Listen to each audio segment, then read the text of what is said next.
They stand before you, a tide of the dead. Rotting flesh hangs loose, bones exposed beneath tattered clothing. Their eyes, vacant and yellow, fix on nothing, yet somehow see everything.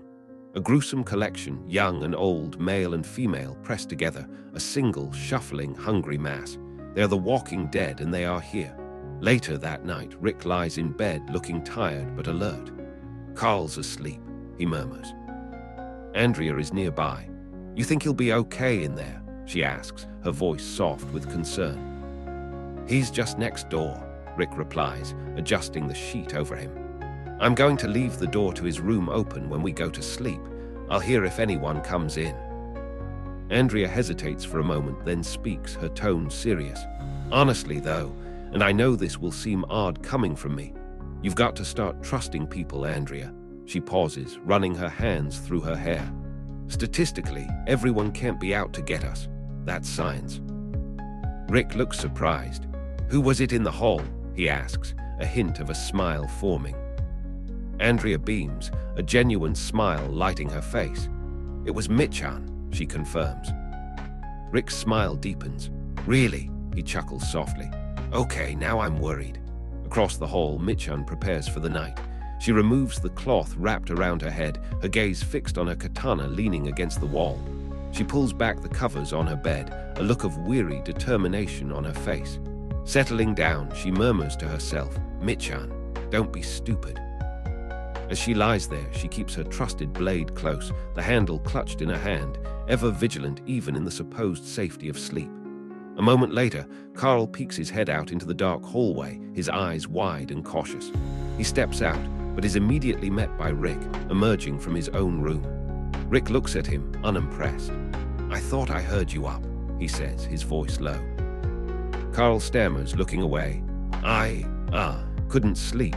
He shuffles his feet. Rick narrows his eyes. You're sneaking out to see the tiger, aren't you? He asks, a knowing look on his face. Carl doesn't respond, just glances away sheepishly. Rick sighs softly. You'll see plenty of it tomorrow, I'm sure. His voice is firm but gentle. Now get back in bed before you wake up Andrea. The next morning at the Hilltop, a school bus is being prepped for a supply run. People are loading gear, armed and ready. Cal stands nearby, holding a spear, watching them get ready. Eduardo, one of the Hilltop guards, stands by the bus. Cal walks up to him, her voice determined. I want to go with you. Eduardo turns, his expression serious. And who is going to protect the Hilltop while we're away? He gestures around the busy loading scene. Cal is just being nice, Eduardo. This is going to be a pretty intense supply run. You're just not ready. Sorry. Jesus walks up, looking impatient. Finish loading up. We've got a lot of time to make up. A young man in a hooded jacket looks away, his face downcast. Nearby, Jesus talks with Gregory, the leader of the Hilltop. Gregory looks on with disapproval as the supply run team gets ready. I still don't know how I feel about all this, Gregory grumbles. Jesus turns to him, his expression serious. Well, Gregory, it doesn't really matter how you feel about this when it gets down to it. His voice is firm. You're protected if this goes south. And if you play things right, so is the rest of the Hilltop. Gregory eyes him, suspicious. What do you mean? Okay, yeah, I see where you're going. Gregory concedes slowly, stroking his beard. He sighs. Good plan. That really is the safest way of doing this. I see no need putting all our people at risk. Jesus nods. Yeah.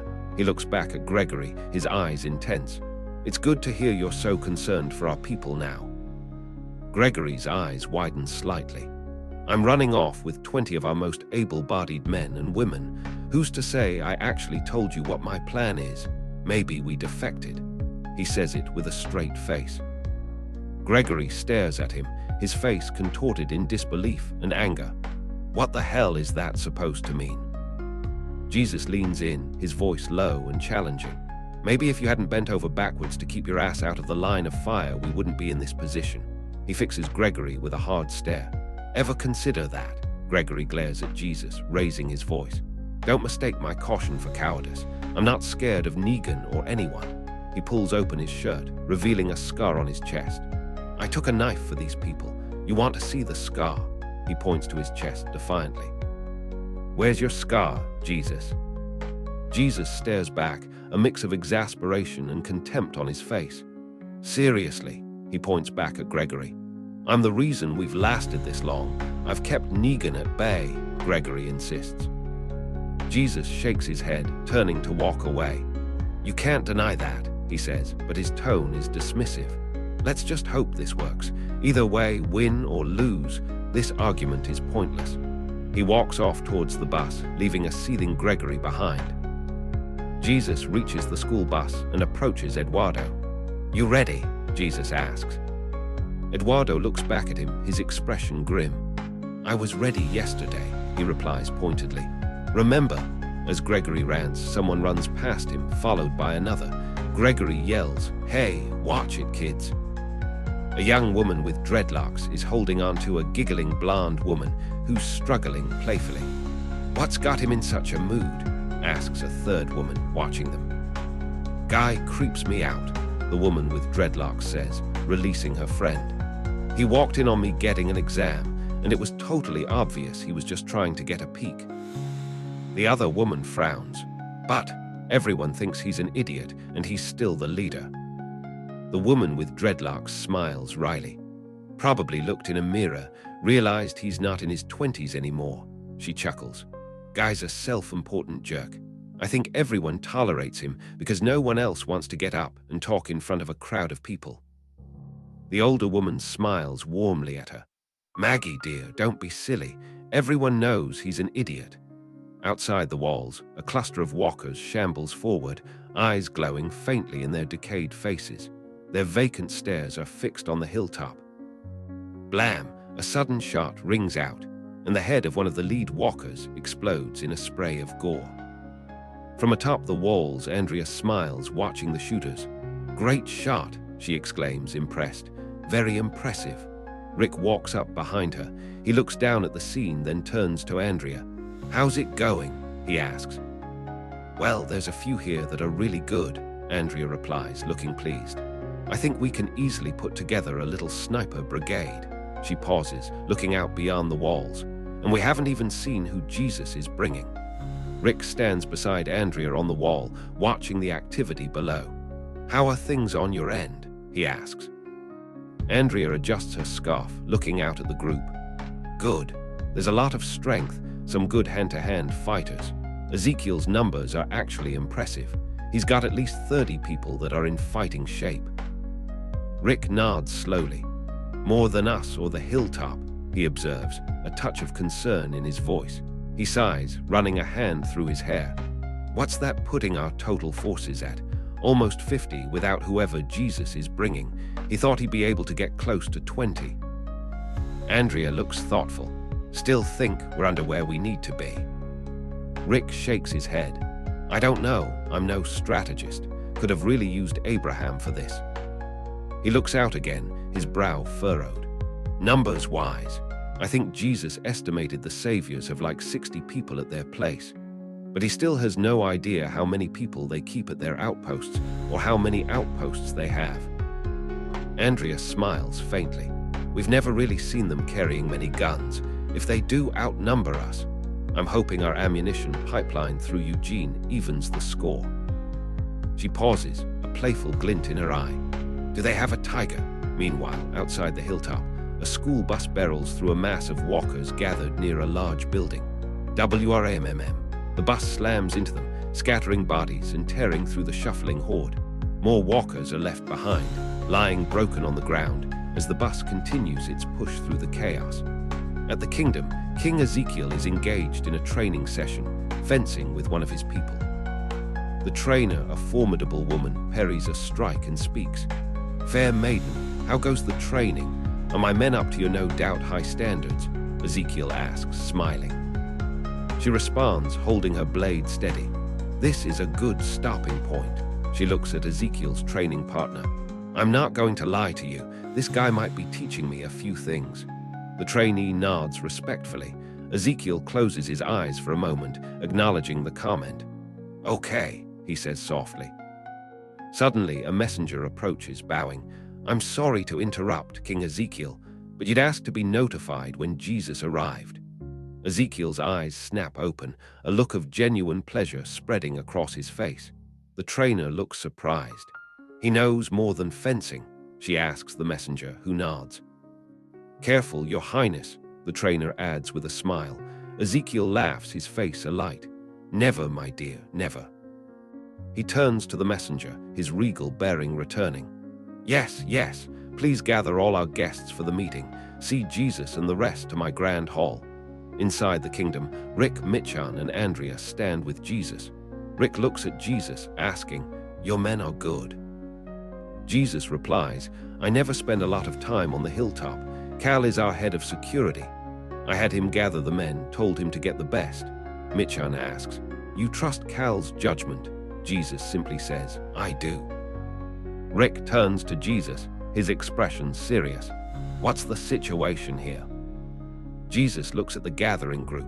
Promising on my end, he reports. More than a few good shooters. Andrea nods, confirming these people know their way around guns. Michan adds, her voice steady. Good fighters, too. These people have skills. She looks between Rick and Jesus. I think we can assemble a strong group between our three communities. Suddenly, the doors burst open, and King Ezekiel strides in, arms spread wide, a theatrical flourish in his movement. Praise God, for Jesus has returned, he booms, a wide smile on his face. He addresses the group. I trust you've all compared notes and agreed that my men and women are more than capable. He gestures for them to sit. Now we discuss what comes next. In the grand hall, discussions begin. Rick turns to Ezekiel. Have you heard anything from Dwight? He asks. Jesus speaks up.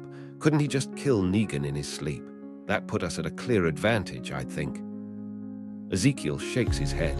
Negan never sleeps alone, I'm told. Dwight wouldn't make it out of there alive. He'll be useful to us, but it will have to be at the right moment. Jesus adds, he gave us the locations of Negan's outposts. I say focus our forces on those, take them out. Good plan, Jesus continues. Our, for lack of a better term, army will surely outnumber whoever he has stationed there, and it'll start whittling away the saviors with each outpost we hit. Andrea nods in agreement. Agreed. We need to get some eyes on those outposts, see what's going on there, how many people, how well armed they are. Jesus then turns to the group. In the meantime, I need to get back to our community with some supplies in tow. They think I'm gathering things for Negan's offering right now. He looks at Rick. Rick's face is set in a determined, yet concerned expression. I can't let on what we're actually doing here. I can't come back empty-handed, and the saviors should be coming to collect in a few days if they stick to their schedule. Suddenly, at the hilltop gate, there's a thunderous bang-bang against the bars. Negan stands there looking furious, his bat Lucille clutched in his hand. Knock, knock, he bellows, his voice dripping with menace. Who's there? He slams Lucille against the gate again. Open the fucking door. One of the hilltop residents approaches the gate, looking apprehensive. Oh dear, I'm so sorry, she says nervously. Negan leans in, impatient. I'm not in the mood for waiting the fuck around. Just point us in the right direction so we can load up what you do fucking have. His tone is demanding. The woman responds hesitantly. We're actually running low on everything, that's why Rick took a crew so far out. We're practically starving in here. Negan's eyes narrow, a cruel smile spreading across his face. Starving? You? He asks mockingly. He leans closer to the bars, his voice low and dangerous. By practically, you mean to say not fucking really? The woman quickly tries to de-escalate. I was told your people wouldn't be coming for another few days. Rick is still out, gathering supplies. Negan's expression remains fixed. Is he now? One of Negan's men leans towards him. Poor girl's crying. Might have been a bit too harsh, boss. Negan glances back, a smirk playing on his lips. God damn it, I think you may be right. He turns his attention back to the woman at the gate, who is visibly distressed. Pardon me, Olivia, she replies softly. Looks like I'll be at the very least spending the night here awaiting your fearless leader's return, Negan says, his voice taking on a mocking sweetness. Then his expression hardens and he leans closer, his voice dropping to a chilling register. "If you'd like, I think I'd enjoy fucking your brains in, if you were agreeable to it." Smack. He abruptly smacks her across the face. "Oh, right. Olivia, I'm sorry to have been so motherfucking rude to you just now," he says, entirely insincere. Another voice calls out from behind the bars, pleading, "Let her go." Negan looks towards the voice, then back at Olivia, a cruel glint in his eyes. "I'm about 50% more into you now, just saying." He straightens up, addressing the Hilltop residents through the gate. "Rick led me to believe at least a few of these houses are vacant. Can you lead me and my men to your finest vacant house?" His tone is final. "We'll just put our feet up until our supplies arrive." Sometime later, at one of the houses the Saviors have occupied, several of Negan's men are lounging around. Spencer walks up to the porch, looking determined. He faces one of the men, a bald, surly fellow named Seth. "My name is Spencer. I wanted to talk to Negan," Spencer says, his voice a little shaky. Seth looks at him, unimpressed. "What?" Spencer repeats, a bit more firmly, "Please." Seth just stares, his face hard. Then from inside the house, Negan's voice cuts through. "Jesus, Seth, don't be such a fucking asshole." Negan appears at the door, a glass in hand. "Let the man pass." Negan gestures with his glass. "Forgive the man, he's wound a bit tight." He looks around the porch of the house he's occupied, a look of disbelief and pleasure on his face. "I can't fucking believe you still have running water here. That's out-fucking-rageous. I mean, how the fuck is that possible?" Spencer replies, "This place was built for politicians, so they could still run the government after a catastrophe. The systems here won't last forever, but it's nice while it lasts," Spencer adds softly. Negan takes a sip from his glass, then grins broadly. "Then it's settled. This is my fucking vacation home." He laughs, settling back. "I've done a shit ton of shit and I deserve a vacation. This place is the best motherfucking place around." He looks around again, his grin wide. "Is there a pool table? You guys have the cue sticks and everything." He sighs contentedly. "I used to fucking love pool." "Yeah, I have one in my house actually," Spencer confirms. Negan's playful mood abruptly disappears, replaced by a sharp, intense stare. "Ah, Spencer, come over any time," he says, the friendliness gone. He leans forward, his face suddenly hard. "I will. Now where the hell did my manners go?" He fixes Spencer with a piercing gaze, his voice dropping to a dangerous low. "What the fuck did you want, Spencer?" Spencer looks at Negan, his voice slightly tense. "Actually, I wanted to talk to you about Rick." Negan takes a drink from his glass, looking at him expectantly. "What about him?" Spencer gestures subtly. "I understand what you're trying to do, to build here with all these people. I can't say I agree with all your methods, but I get it." He looks at Negan, his expression earnest. "You're building a network, and you're making people work together, contribute to a greater good. It all makes sense." Negan smirks faintly. "Rick Grimes is not someone who works well with others. I'm just warning you." Spencer nods. "Rick wasn't originally the leader here. It was my father, and he was doing a much better job of it." His voice drops slightly, becoming more conspiratorial. "Rick came along with his group and really wrecked things for us here. He's a maniac. That's the best way to put it." He leans in slightly, continuing. "He may even want to work with you, but I'm telling you, this guy can't not be the boss. He's gotta be in charge. Otherwise, his ego drives him nuts." Negan looks at him, intrigued. "Is that so?" he asks. Negan takes another drink, then sets the glass down, his gaze sharp. "Well, what do you propose?" Spencer meets his gaze directly. "Well, I am my father's son." He takes a deep breath. "I think I can be the leader he was. I think that's what we need. What you need." Negan leans back, a sinister smile spreading across his face. "So what? I kill him? Put you in charge? That what you're saying?" Spencer looks down, uncomfortable. Negan leans forward, his expression thoughtful now. "You've given me a lot to think about." He stands up. "Walk with me, Spencer." They walk side by side, away from the house. Negan talks, his voice measured. "I'm thinking, and I think about how Rick fucking threatened to kill me, how he clearly hates my fucking guts, but he's out there right now like a busy fucking bee. gathering shit to give me so I don't hurt any of the nice folks living here. He pauses, looking ahead. He's swallowing that hatred to get shit done. That takes guts. Negan stops walking, turning sharply to face Spencer. His face twists into a mask of rage, eyes wide and teeth bared. Then I think about you, Spencer, the guy who waited until Rick was gone to sneak over to talk to me, to get me to do his dirty work so that he could take Rick's place. His voice is a low, guttural snarl. You wanted to take over. Why not just kill Rick and take the fuck over?